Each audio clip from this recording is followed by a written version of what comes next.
ওম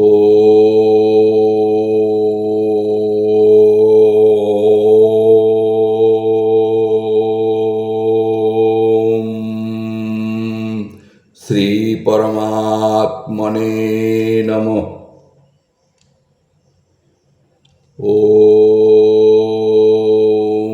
ধ্যেয়স্য দশবিত্রিমণ্ডল মধ্যবর্তী নারায়ণ সরসিজাসন সন্নিবিষ্ট কেউরবন কনককুণ্ডলবন কিরীটিহারি হিরণ্ময় বপুদ্ধৃত শঙ্খচক্র।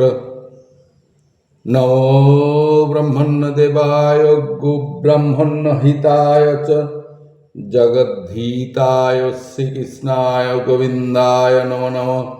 নমো পাপহং পাপকর্মাহং পাপাত্মা পাপসম্ভব ত্রাহি মাং পুণ্ডরীকাক্ষং কর্ম সর্বপাপহরি। আজকের গীতা পাঠের পাঠ্য বিষয় অষ্টাদশ অধ্যায়ের 13তম শ্লোক।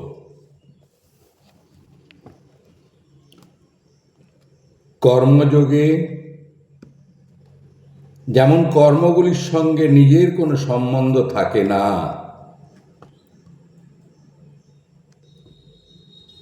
তেমনি সাংখ্য সিদ্ধান্তেও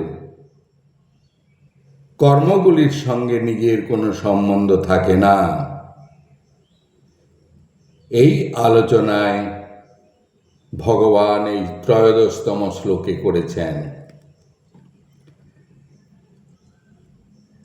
পঞ্চৈতানি মহাবাহো কারণানি নিবোধমে সাংখ্যে কৃতান্তে প্রোক্তানি সিদ্ধায় সর্বকর্মণাম।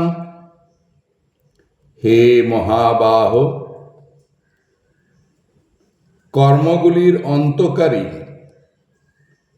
সাংখ্য সিদ্ধান্তে সমস্ত কর্মগুলি সিদ্ধির জন্য যে 5টি কারণ বলা হয়েছে,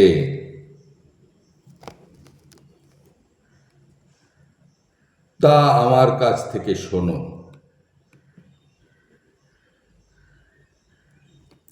পঞ্চৈতানি মহাবাহ কারণানি, অর্থাৎ হে মহাবাহ, হে অর্জুন,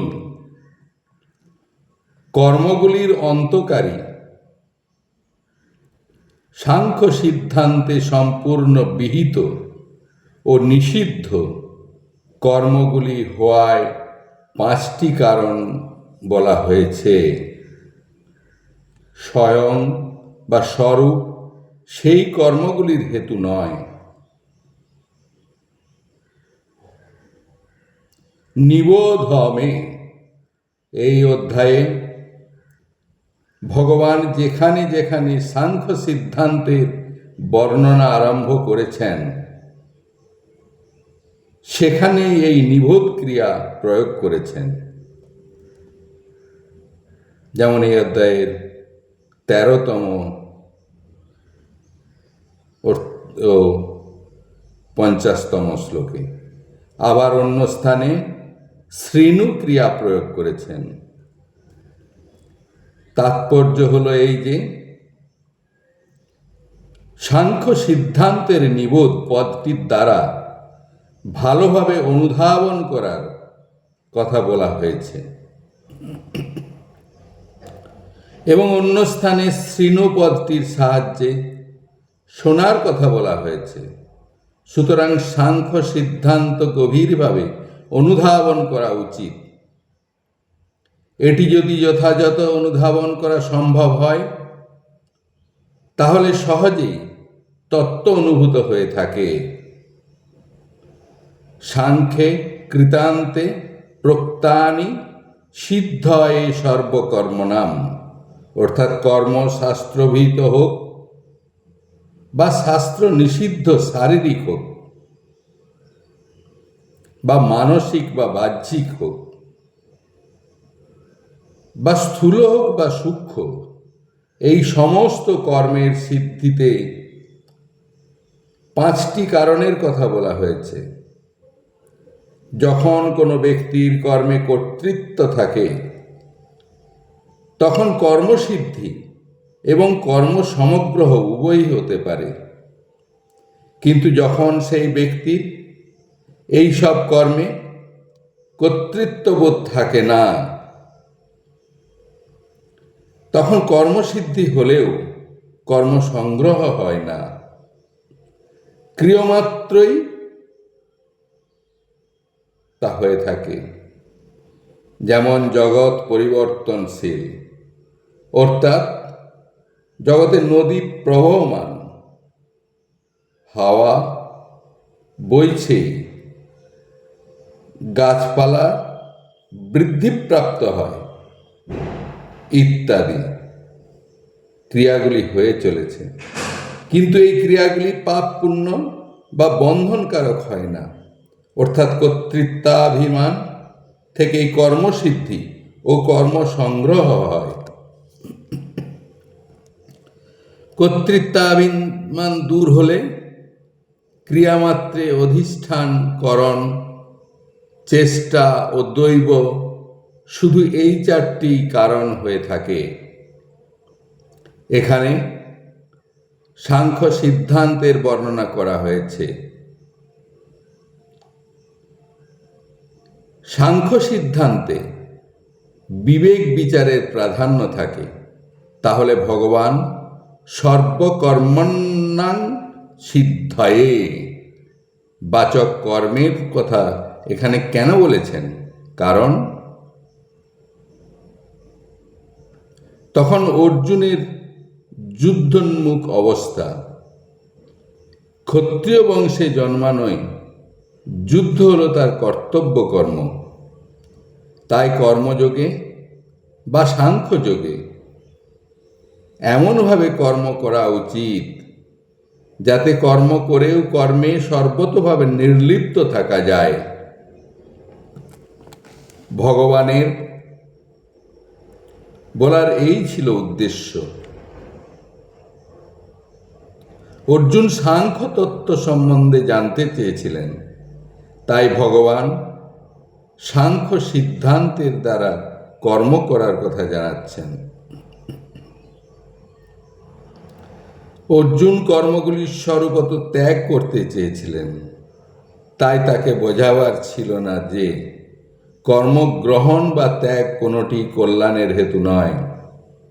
কল্যাণের হেতু হল পরিবর্তনশীল বিনাশশীল প্রকৃতি থেকে অপরিবর্তনীয় অবিনাশী স্বস্বরূপের সম্বন্ধ বিচ্ছেদ উপলব্ধি করা। সেই সম্বন্ধ বিচ্ছেদ করার প্রক্রিয়া হল দুটি, কর্মযোগ এবং সাংখ্যযোগ। কর্মযোগে ফল অর্থাৎ মমত্ব ত্যাগ হল প্রধান, আর সাংখ্যযোগে অহংবোধ ত্যাগ হল প্রধান। মমত্ব ত্যাগে অহংবোধ এবং অহংবোধ ত্যাগ করলে মমত্ব সত্যই ত্যাগ হয়ে যায়। কারণ অহংবোধেও মমত্ব আসে। যেমন আমার কাছে যেন থাকে, আমার কথা যেন লঙ্ঘন না করা হয়, এই আমি বোধের সঙ্গেও আমার বোধ থাকে। তাই মমত্ব অর্থাৎ আমার ভাব ত্যাগ করলে অহংবোধ বা আমি ভাব দূর হয়।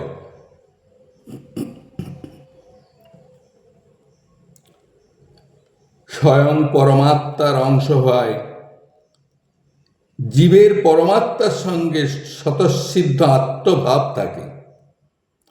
সেই পরমাত্মা হতে বিমুখ হয়ে জীব অহংবোধের সঙ্গে মমত্ব করেছে, যার ফলে স্বয়ং আমি সংসারী, আমি ত্যাগী, আমি লেখাপড়া জানা বুদ্ধিমান এইরূপ আমিত্ববোধ প্রিয় মনে করে, এবং যাতে এটি চলে না যায় সেদিকে সজাগ থাকে। এই হলো অহংবোধের প্রতি মমতা। এটি ত্যাগ করার জন্য আমার কিছু নেই, কিছু চাই না, আমার কিছু করারও নেই। এইভাবে জগতের হিতার্থে সমস্ত ক্রিয়া করা উচিত। এরূপ করলে মমত্ব দূর হয়। মমত্ববোধ দূর হলেই অহংবোধ সর্বতোভাবে দূর হয়। কর্মযোগে স্থূল শরীর ক্রিয়া দ্বারা সূক্ষ্ম শরীরে পরহিত চিন্তা ও কারণ শরীরে স্থিরতা, এই তিনটি জগৎ হিতার্থে হয়। তাই অন্যের হিতার্থে কর্ম করতে করতে সকলের হিতের চিন্তা হয়। হিতের চিন্তা হলে সত্যই স্থিরতা আসে এবং সেই স্থিরতা অহংবোধ ও মমত্ববোধ দুই ত্যাগ হয়, আর ত্যাগ হলেই শান্তি লাভ হয়।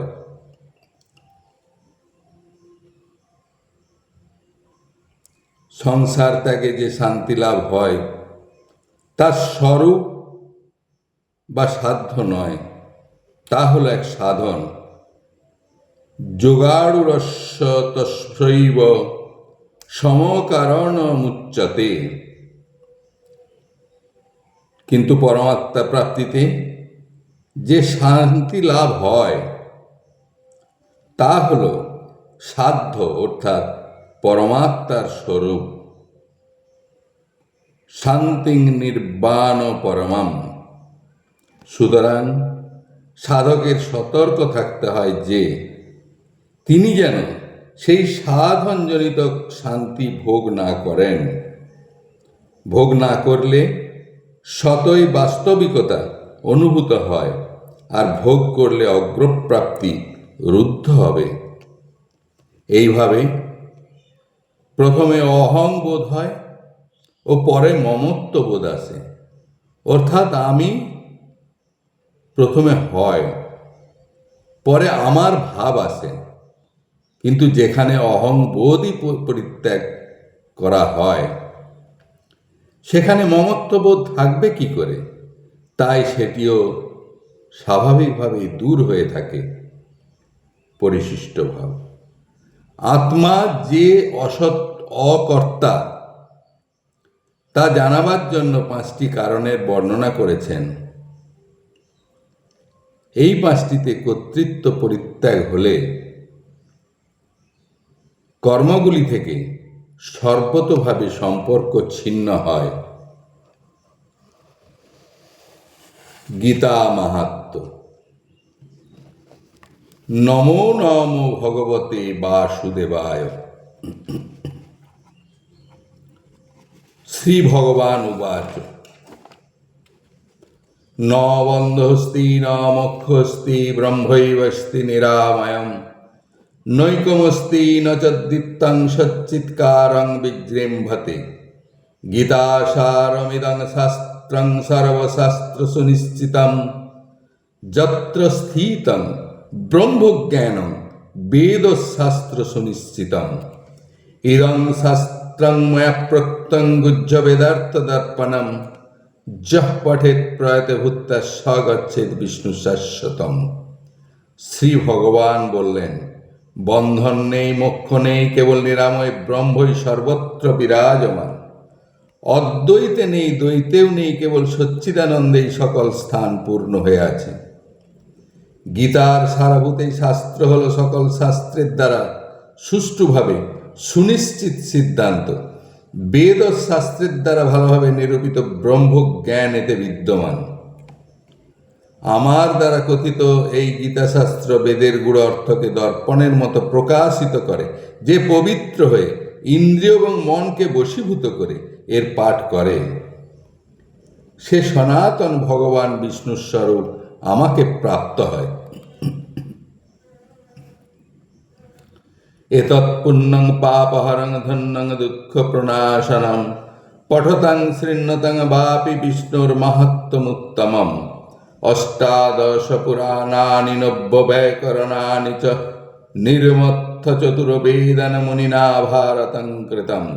ভারতদধি নির্মত্ত গীতা নির্মোদিতস্য চ সারমুদ্ধৃত্য কৃষ্ণেন অর্জুনস্য মুখে ধৃতম। মল নির্মোচনং পুংসাং গঙ্গা স্নানং দিনে দিনে সকৃতি গীতাম্ভসি স্নানং সংসার মলনাশনম। গীতা নাম সহস্রেণ স্তবরাজ বিনির্মিত যস্য কুক্ষৌ চ বর্তেত সোহপি নারায়ণশ্রিত। ভগবান বিষ্ণুর এই উত্তম মাহাত্ম্য গীতাশাস্ত্র পাঠ করলে এবং শ্রবণ করলে পুণ্য সঞ্চয় হয়, পাপ বিনষ্ট হয়, মানুষ ধন্য হয়ে যায় এবং তার সমস্ত দুঃখ বিদূরিত হয়। মহামুনি ব্যাসদেব অষ্টাদশ পুরাণ, 9টি ব্যাকরণ এবং 4টি বেদ মন্থন করে মহাভারত রচনা করেছেন। আবার মহাভারত রূপী সমুদ্রকে মন্থন করায় গীতা প্রকটিত হয়, আর সেই গীতাকেও মন্থন করে গীতা সাররূপ তার অর্থ নিষ্কাশন করে ভগবান শ্রীকৃষ্ণ অর্জুনের মুখে তা আহুতি রূপে ঢেলে দিয়েছেন। গঙ্গায় প্রতিদিন স্নান করলে মানুষের কলুষ দূর হয়। গীতারূপিণী গঙ্গার জলে একবার মাত্র স্নান করলেই সমগ্র সংসারের মল বিনষ্ট হয়ে যায়। গীতার সহস্র নামের দ্বারা যে স্তবরত্নটি বিরচিত হয়েছে সেইটি যার হৃদয়ে বিদ্যমান থাকে, অর্থাৎ যিনি মনে মনে তাকে সর্বদা স্মরণ করেন, বলা হয় যে তিনি সাক্ষাৎ নারায়ণে পরিণত হয়ে যান। সর্ববেদময়ী গীতা সর্বধর্মময় মনু সর্বতীর্থময়ী গঙ্গা সর্বদেবময় হরি পাদস্য পার্থ পাদং বা শ্লোকং শ্লোক ধর্ম বা নিত্যং ধারায়তে যস্তুস্যামোক্ষমধিগচ্ছতি। কৃষ্ণবৃক্ষ সমুদ্ভূত গীতামৃত হরিতকি মানুষই কিং খাদ্যেত কলৌমল বিরেচনী। গঙ্গা গীতা তথা ভিক্ষু কপিলাসস্তসেবনম বাসরং পদ্মনবস্য পাবনং কিং কলৌ যুগে। গীতাসু গীতা কর্তব্য কিমন্যৈ শাস্ত্র বিস্তরৈ যাস্বয়ং পদ্মনবস্য মুখপদ্মাদ বিনিসৃতা আপদং নরকং ঘোরং গীতাধ্যায়ী ন পশ্যতি।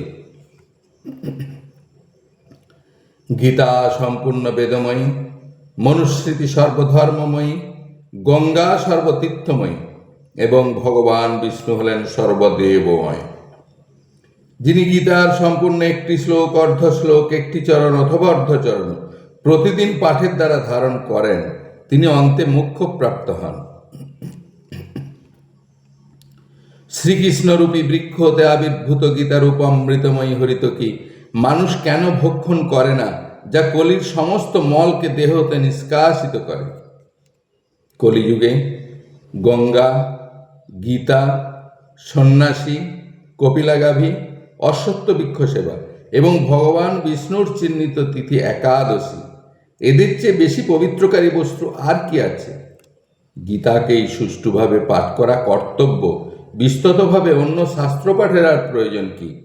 সাক্ষাৎ ভগবান বিষ্ণুর মুখপদ্ম হতে এই গীতার আবির্ভাব হয়েছে। গীতার অধ্যয়ন যিনি করেন তাকে আপদ বিপদ ও ঘোর নরক দেখতে হয় না।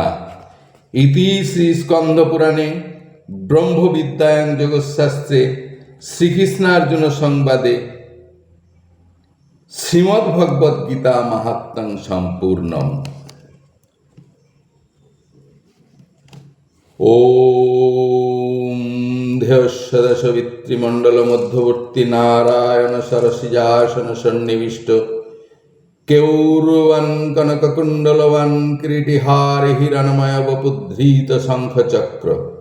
নমো ব্রহ্মণ্য দেবায় গো ব্রাহ্মণ্য হিতায় চ জগদ্ধীতায় শ্রীকৃষ্ণায় গোবিন্দায় নমো নমঃ।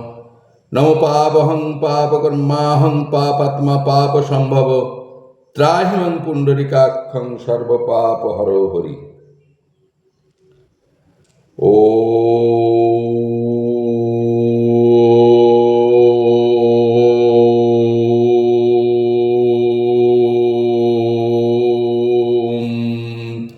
পূর্ণমাদ পূর্ণমিদং পূর্ণাৎ পূর্ণমুদচ্যতে পূর্ণস্য পূর্ণমাদায় পূর্ণমেবাবশিষ্যতে।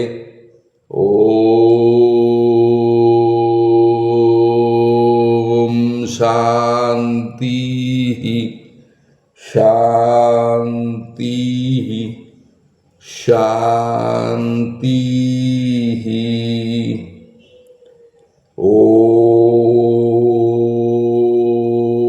ওম সহনা ভবতু সহনৌ ভুনক্তু সহ বীর্যং করবাবহৈ